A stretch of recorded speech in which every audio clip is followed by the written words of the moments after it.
15 mars de chaque année, c'est la journée mondiale des droits des consommateurs. Cette journée est l'occasion pour toutes les associations des consommateurs à mettre en lumière un problème pour les consommateurs et à réfléchir là-dessus. Pour donner l'occasion aux organisations de défense des consommateurs d'amplifier certaines thématiques, certaines questions qui ont été identifiées comme des préoccupations pendant une année pour le bien-être des consommateurs. C'est l'occasion de faire le bilan des activités que le pays a eu à faire, à développer pendant une année. Et c'est pourquoi chaque fois c'est une journée thématique. Et dans cette journée, comme je disais tantôt, c'est l'occasion de faire le bilan. Finance numérique équitable, c'est que les techniques financières doivent être disponibles au plus grand nombre, même aux gens vivant dans des coins reculés. Que ces techniques financières, que le consommateur soit protégé par rapport à l'utilisation de ces techniques financières. C'est ce que nous entendons par équitable. Et vous vous rendez compte qu'au niveau du Gabon, c'est exactement les mêmes défis que nous avons. La Journée mondiale des consommateurs est célébrée tous les 15 mars de chaque année. Cette journée a pour but de protéger les consommateurs des risques de litige ou des fraudes. Rappelons que la Journée mondiale des consommateurs a été initiée par l'Association internationale des consommateurs en 1983 dans l'optique de défendre les consommateurs sur les différents aspects, parmi lesquels l'accès à des produits de qualité à des prix raisonnables. Nos partenaires sont principalement les associations des consommateurs. Et en fonction du thème retenu pour l'année, nous pouvons avoir des partenaires extérieurs pour célébrer cette journée ou pour faire valoir les droits des consommateurs ou attirer l'attention des gouvernants et des consommateurs sur une problématique particulière. Au Gabon, il y en a deux, plus particulièrement Organisation gabonaise des consommateurs OGC ou SOS consommateurs. Ce sont nos partenaires habituels pour célébrer cette journée. Nous venons en appui à ces associations. En appui, nous les aidons pour pouvoir célébrer cette journée, pour pouvoir, comment on va dire, rassembler leurs adhérents et organiser des manifestations. La Journée mondiale des droits des consommateurs permet aussi aux consommateurs de découvrir l'étendue des moyens dont ils disposent pour se défendre. Ce serait l'occasion pour les consommateurs d'être informés et sensibilisés sur leurs droits et devoirs. Précisons que lors de cette journée, plusieurs résolutions seront instituées dans le but de renforcer la protection des consommateurs au niveau mondial dans le cadre des échanges commerciaux. Dans le cadre du thème national retenu pour cette année 2022, les services financiers numériques disponibles par le biais des canaux numériques seront sollicités pour édifier les consommateurs sur l'importance des paiements à distance, des crédits, des factures, de l'épargne et du transfert d'argent.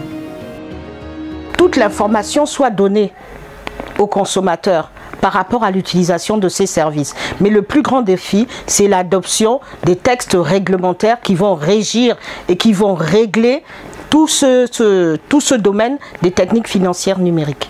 La transparence, d'abord à l'endroit de ARCEP, dont on ne voit pas trop ces interventions. Et ARCEP dispose des moyens que l'État a mis à sa disposition pour sensibiliser les consommateurs. Donc à ce jour, la concurrence ne se joue pas bien. Vous savez qu'il y a des pertes d'appels, il y a des pertes d'argent dans les maisons de téléphonie mobile. Et puis les ordinateurs là, on ne sait pas exactement est-ce que tout le monde qui fait rentrer un appareil au Gabon a un timbre de l'Artel. Donc on ne sait pas, il y a un méli-mollo. Pourquoi? Parce que ARCEP ne communique pas assez. Et si ARCEP communiquait assez, ben, je ne devais pas dire ce que je suis en train de dire aujourd'hui. Et donc les opérateurs économiques doivent comprendre qu'ils ne doivent pas tuer, asphyxier, n'est-ce pas, les consommateurs. Parce que le numérique encore, l'Internet notamment, coûte encore cher dans notre pays. Est-ce que nous profitons du câble comme ça se fait ailleurs? Et le temps de l'appel, ailleurs, On passe beaucoup de temps en train de téléphoner, en train de faire des transactions à travers Internet, mais ça coûte relativement moins cher. Mais nous ici, c'est encore élevé. Et donc, notre plaidoyer, c'est de dire au pouvoir public d'aider les gens, d'aider les populations à accéder à l'outil numérique. Et que l'outil numérique doit être profitable pour toutes les populations. Donc nous avons espoir. Revenons d'abord au thème international. Le thème international est finance numérique équitable.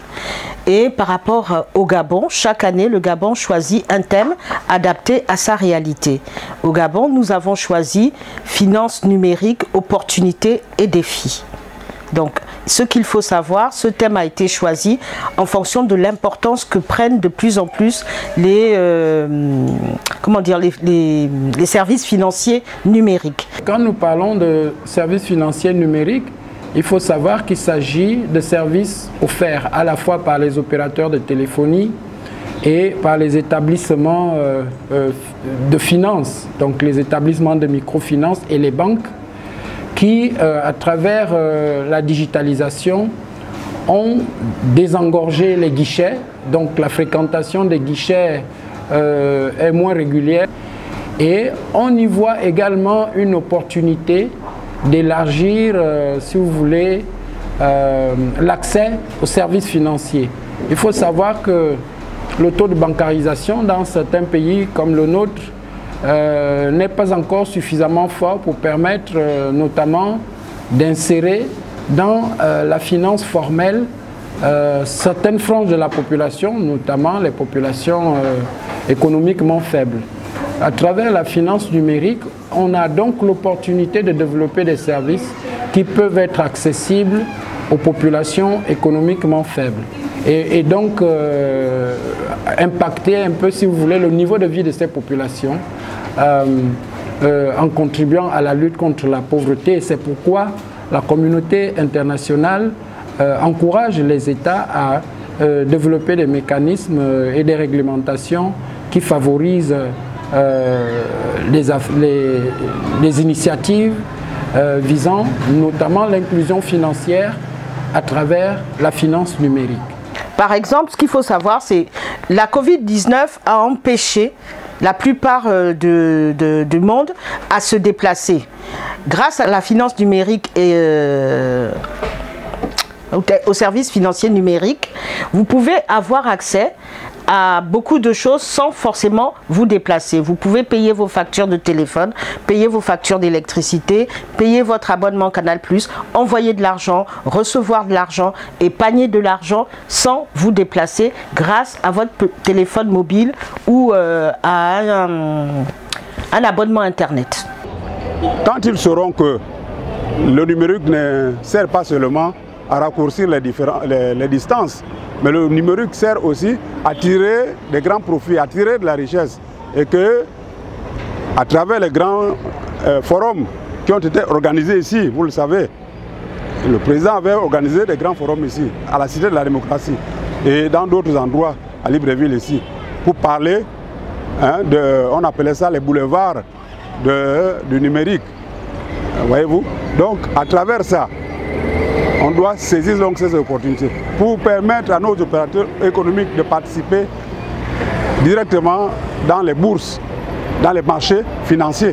Et donc c'est ça qu'on appelle participer, tirer profit du numérique. Chaque année, les associations internationales se réunissent et traitent d'un problème qui concerne les consommateurs. Et au niveau international, c'est la finance numérique équitable. Au niveau du Gabon, on a pris finance numérique, opportunités et défis. Parce qu'au niveau du Gabon, il y a des opportunités à ce que ces techniques financières se développent, mais il y a aussi des défis. Parce que plus ces techniques financières se développent, plus on a des risques qui vont apparaître pour l'utilisateur de ces techniques financières, notamment la protection de leurs données à caractère personnel, notamment quand ils ont un problème dans l'utilisation de ces techniques financières, où est-ce qu'ils peuvent avoir recours, comment est-ce qu'ils peuvent être dédommagés s'ils ont été lésés. Avec la crise de la pandémie Covid-19, nous constatons une forte pénétration des téléphones portables qui permet l'accès aux services financiers numériques dans l'objet et d'envoyer ou de recevoir du transfert monétaire en toute sécurité. Et cette intégration des services financiers numériques montre bien un besoin d'approche réglementaire et innovant des produits et de services axés sur la protection et l'autonomisation des consommateurs. Il y a des gens qui se sont enrichis à travers leur téléphone portable, à travers leur ordinateur. Mais nous, est-ce que nous sommes déjà parvenus à cette étape-là? Et donc, c'est le rôle là. Notre rôle, c'est un rôle de sensibilisation, attirer l'attention des pouvoirs, interpeller les pouvoirs publics, notamment les administrations en charge de ces situations-là pour dire, bon, écoutez, développement durable oblige. Est-ce que dans notre pays, vous qui êtes en charge de cette question, dans notre pays, à quel niveau sommes-nous parvenus? Et c'est pourquoi nous ne pouvons plus rester aujourd'hui à la remorque. Ce sont des grandes questions aujourd'hui au Gabon. Nous avons la frilosité liée au fait que certains établissements financiers ont véritablement, on va le dire, découragé l'utilisation des services financiers formels à travers leur fonctionnement. Et il s'agit de restaurer cette confiance et donner des garanties qui peuvent être des garanties légales, qui peuvent être des garanties réglementaires. Je crois que la CEMAC a suffisamment avancé dans ce sens. Il appartient maintenant aux autorités, aux décideurs gabonais de prendre des mesures qui permettent de rendre applicable le règlement sur la protection des consommateurs des services financiers et sur l'accès aux services bancaires minimum. Si vous rencontrez un problème, que ce soit dans l'utilisation de ces services financiers numériques ou l'utilisation d'un autre produit de consommation, vous pouvez vous adresser à la DGCC. Nous avons un numéro vert, le 8085. Vous pouvez téléphoner, les appels sont gratuits, ou vous pouvez vous déplacer et venir nous rencontrer.